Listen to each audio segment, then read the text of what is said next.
folks? Who's been here for the flower garden show? Oh, lots of people. Who's been here for a vaccination? Mel and I. No, there we go. No, don't put your hand was up, you're filming. Who's been here for a university exam?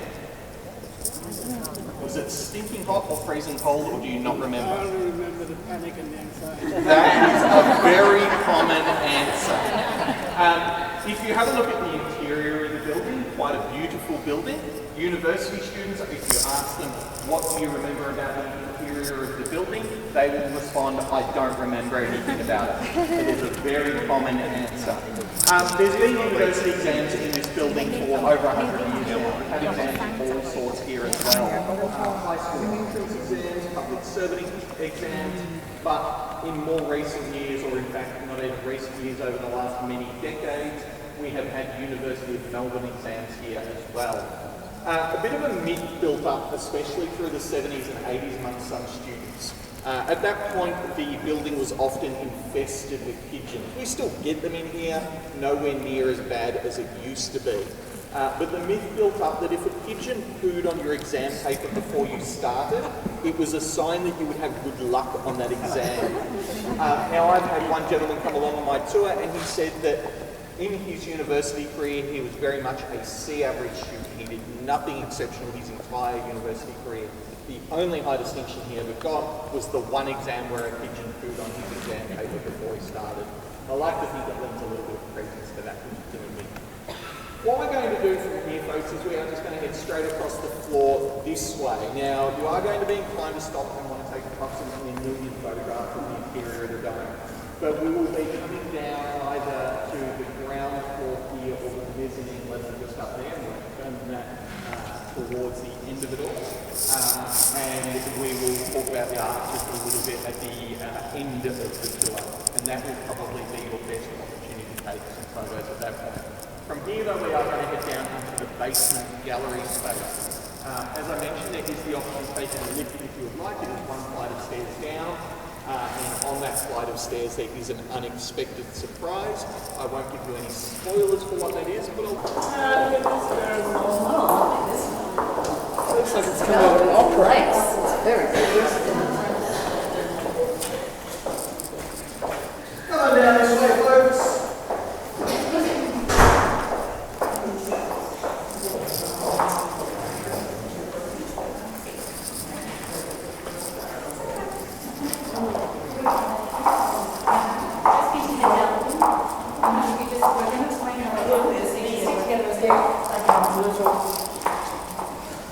So folks, welcome to the basement of the Royal Exhibition Building. Possibly not a space you're expecting to be in today, but this is stage one of what will eventually be a much bigger gallery.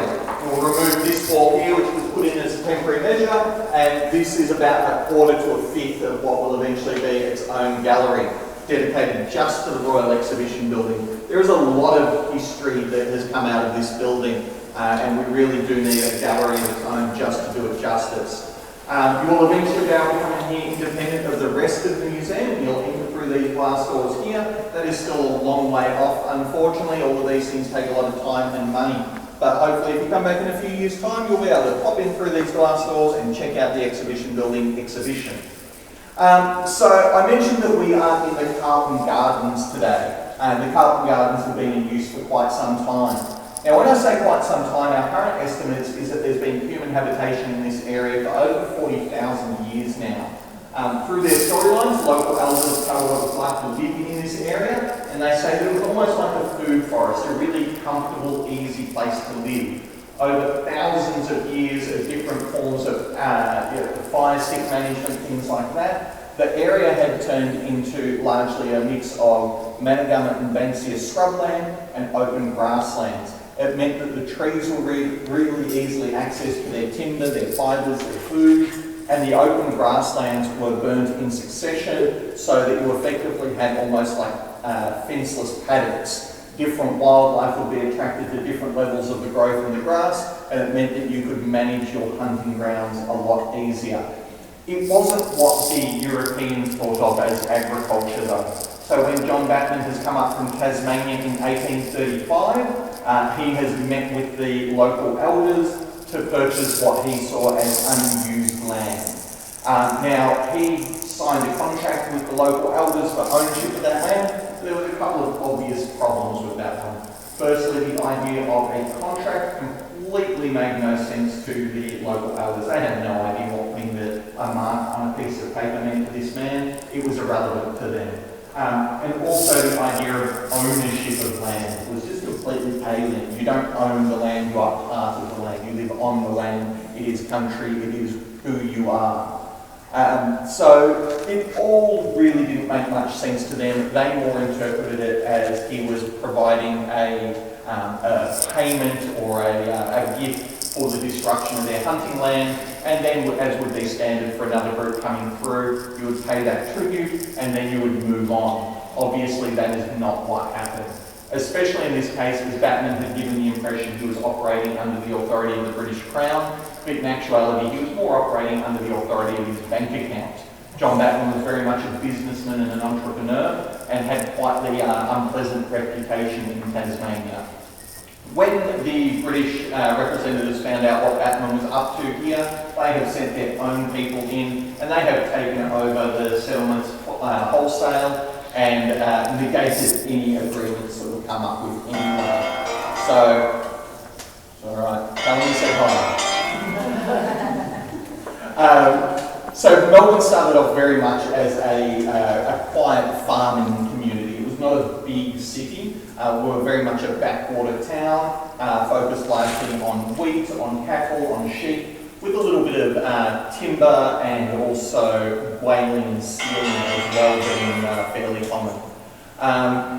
We were part of the New South Wales colony. We were the district of Port Phillip. Is there anyone here from New South Wales? Yes. No? Yep, we've got a few. Sydney? Okay. Sydney? From Sydney? Yep. My condolences. Lovely to have you. For those of you unaware, there is a small rivalry between Melbourne and Sydney. When Melbourne thinks it is the best city in Australia, and Sydney thinks something that is incorrect. It's nothing personal. It's just facts. I'll still talk to you. So Melbourne and the district of Port Phillip, we put it to a vote with the settlers to determine if we would stay part of New South Wales or if we would secede from New South Wales and become our own colony, the colony of Victoria.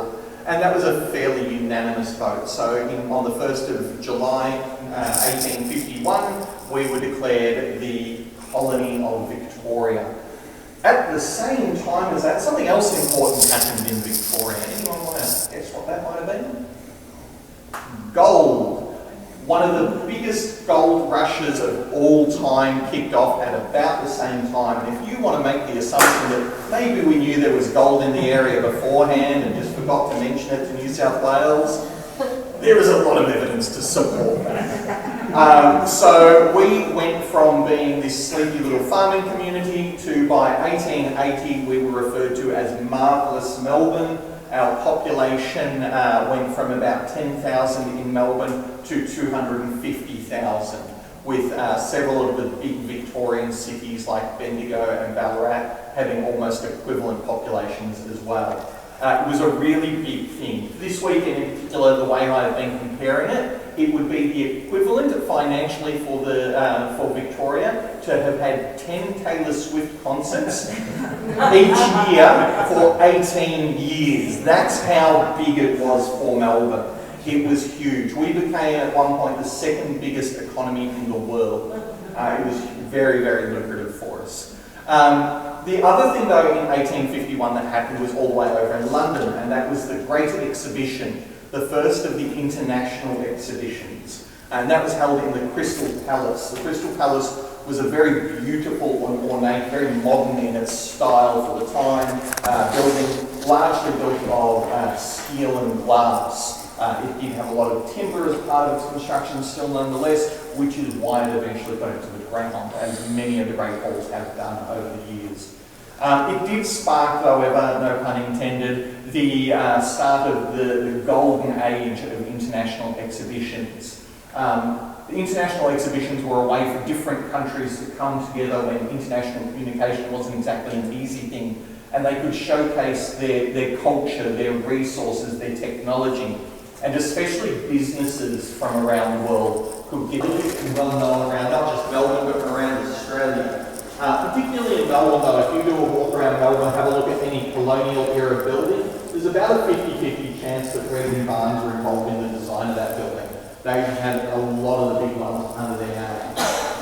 They in turn took on the builder David Mitchell. Again, Mitchell was quite well known, particularly around Melbourne, for building churches and cathedrals. Scots Church and St Patrick's Cathedral being two of the stars of the show there. And then they also took on the horticulturalist William Sangster. Sangster was known for some of the big manor houses around like Como, places like that, and some of the more ornate public gardens in some of the wealthier towns and suburbs around Melbourne as well. Now, when Reed would design a building, he wouldn't just submit blueprint, he would also submit a sketch of what he anticipated the finished product to look like. And this is a reproduction of that sketch here. And it's pretty close to what eventuated as well. We have the Great Hall, which is where we are today. We have permanent annexes out on the eastern and western side. Running down the middle here, we have temporary annexes built largely of corrugated iron and timber, designed that they could be broken down after the exhibition and repurposed. And then Sangster's gardens, we have very ornate gardens in the southern part and very plain timbered gardens in the northern part that could be expanded into easily if needed be. Sangster also designed these big avenues leading from the city all the way to the front door of the building. Rather ironically, the front door is probably the least used door of the building these days. But it drew everyone from Melbourne into the doors of the exhibition. Now, as I mentioned, Melbourne had a population of about 250,000 at the time. 1.2 million people attended this event. And it managed to kick off a little bit early as well, because as the builder, David Mitchell, did something pretty unusual for a big government project. He managed to complete it ahead of schedule and under budget. Not something we see too often these days. So with 1.2 million people coming through the door, we also made quite a substantial profit, enough of a profit that it covered the construction of the building and a bit of extra money going into the coffers of Melbourne, which really was overflowing at the time anyway. It was the height of prosperity for us. Some of the exciting technology that you could see if you came along to this 1880 exhibition included things like the mechanical typewriter, the rotary mower, so one of the ones, not where you pull the cord and it goes wrong, one of the ones. Yeah.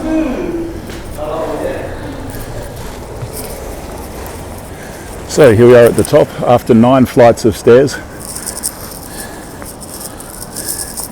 This is pretty amazing. Great news is there's more stairs. Even more. Never enough stairs. Beautiful view. Lovely day.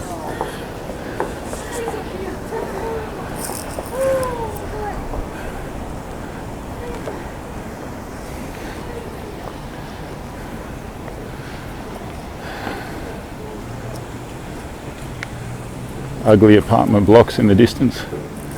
There's the roof. This is great. I didn't expect to be up here. It's wonderful. A grand view. Can pause that if you want.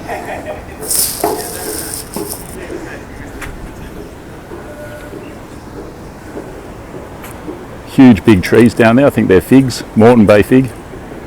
Gigantic trees.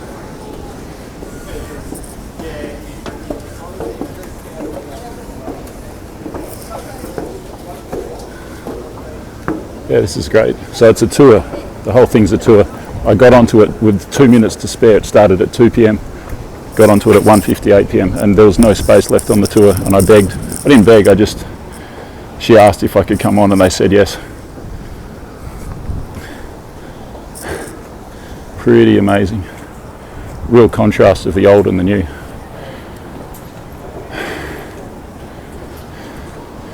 Real contrast.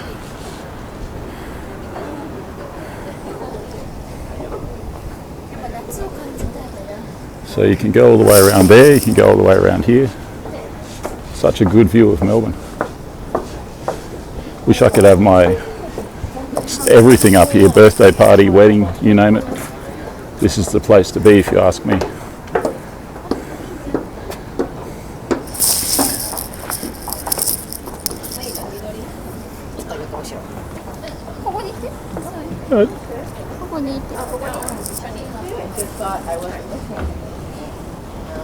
Ornate I Gardens. was missing something.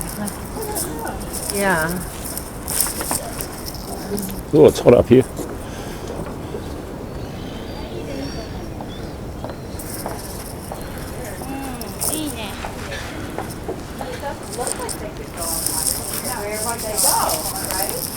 Pretty nice, huh?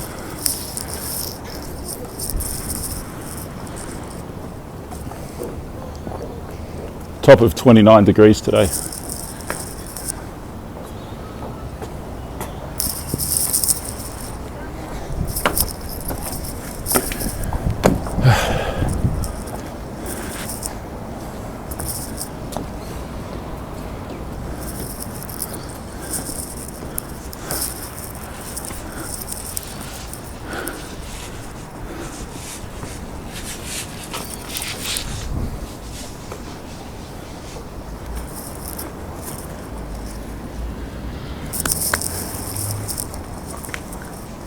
So this is all brick with mortar over the top of it. It's not all brick though. A lot of it's steel frame and wooden wattle daub or something they call it. And there's the museum over there, which is really ugly. Modern.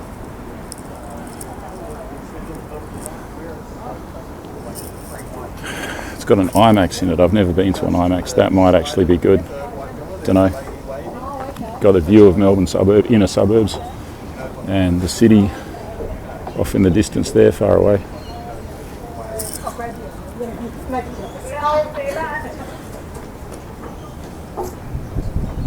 Go ahead. I just need to sort someone who needs to leave. No worries, I've remembered that dentist appointment.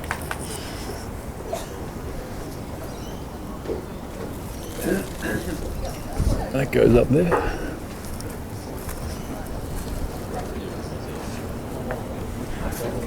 Yes, amusingly enough, she got very confused because she's gone, oh, I can Church see spire up there. I can see the view from here, but I think that she possibly was waving at the wrong person. She's blowing in kisses. There's an old church down there. That's nice.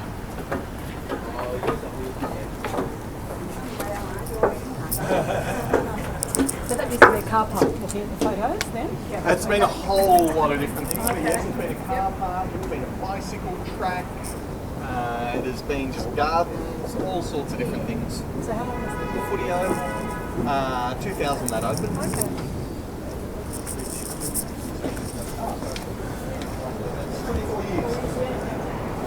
These things here.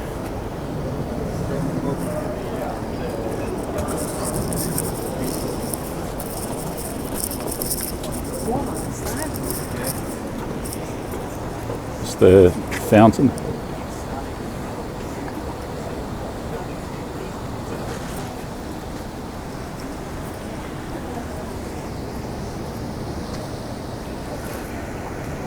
Some old, you see real contrast of the old church and the new Soviet style apartment blocks, really quite a contrast.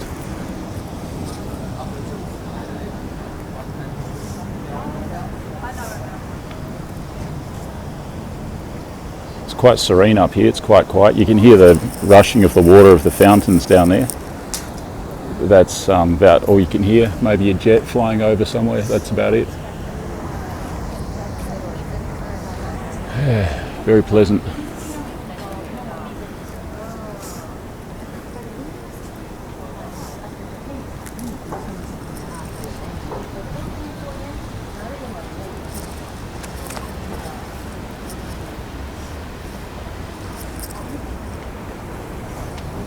quite a thick wall, very thick, 1.5 meters probably.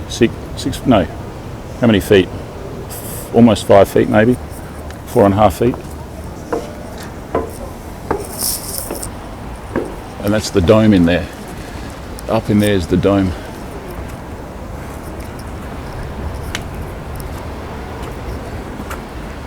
I think this is quite a good apartment building here. If you had to live in an apartment building, that'd probably be the one to go for. Imagine the view, especially on this side.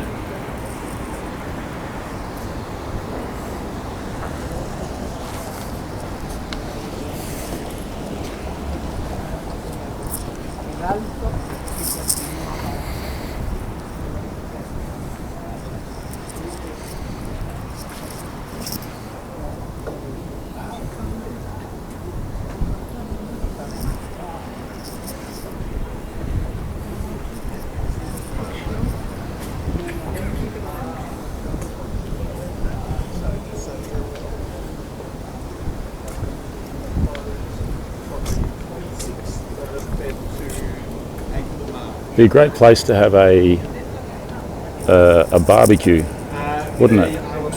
Be perfect to have a barbecue. Doing some other essential works in there. Unless your children are carpet beetles. With some beer. Okay. Oh, we're enjoying this beautiful Melbourne weather. Great. Mel is from Queensland. I am very much Melbourne born and bred. Mel loves this weather. I am very much of the opinion that anything over 26 degrees is excessive and we shouldn't do that anymore. Alrighty, so we are going to head down very briefly onto the lower promenade here and I'll talk about what I spoke about upstairs. Sadly, it does mean we're all going to stand in the sun for just a little bit longer. I will try not to talk too much and we'll get you back downstairs where it's a bit cooler.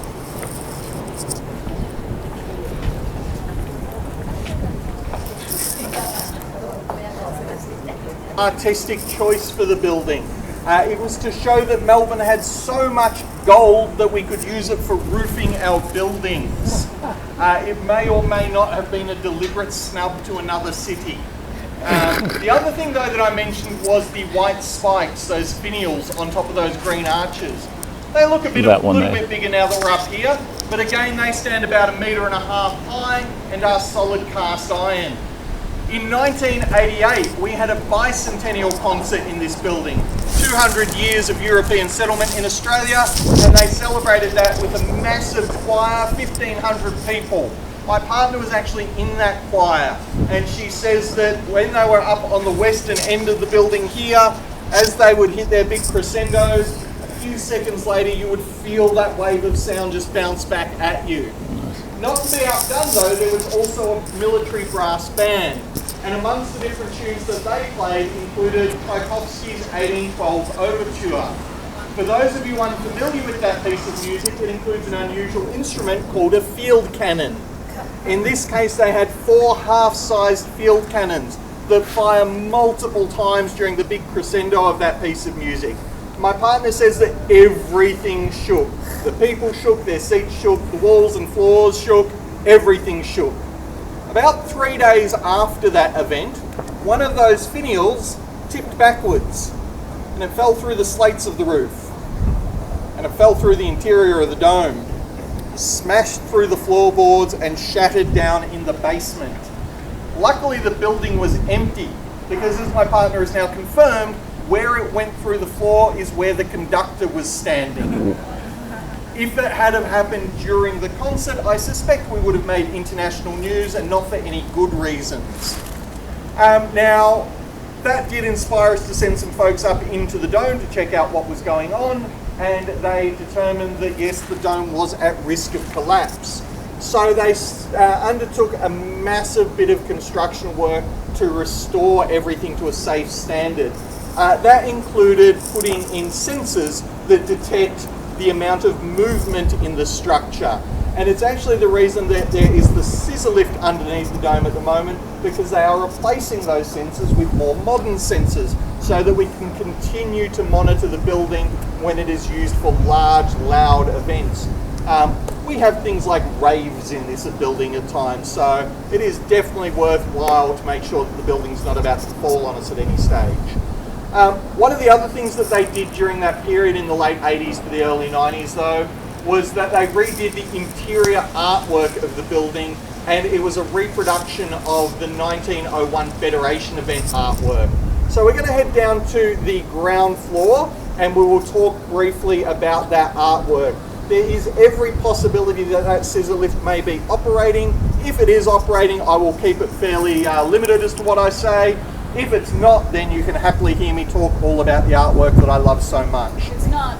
It's not at the moment. Excellent. So anyone who would like to jump into the lift first, we will once again hop in the lift very first, and then after the lift is already down, we will get everyone else to head down. So anyone for the lift first, we will jump in.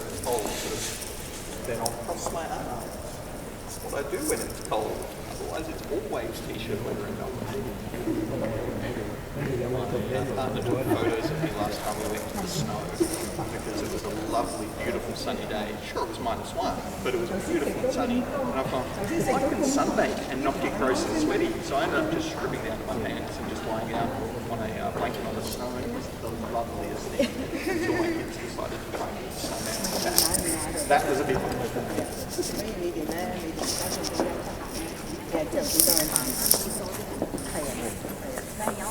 Yeah. Which one am I?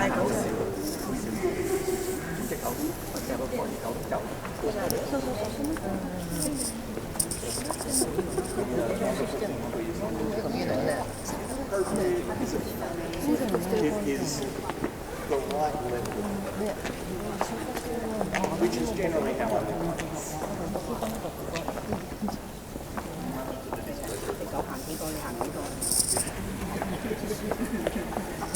I need to get into art.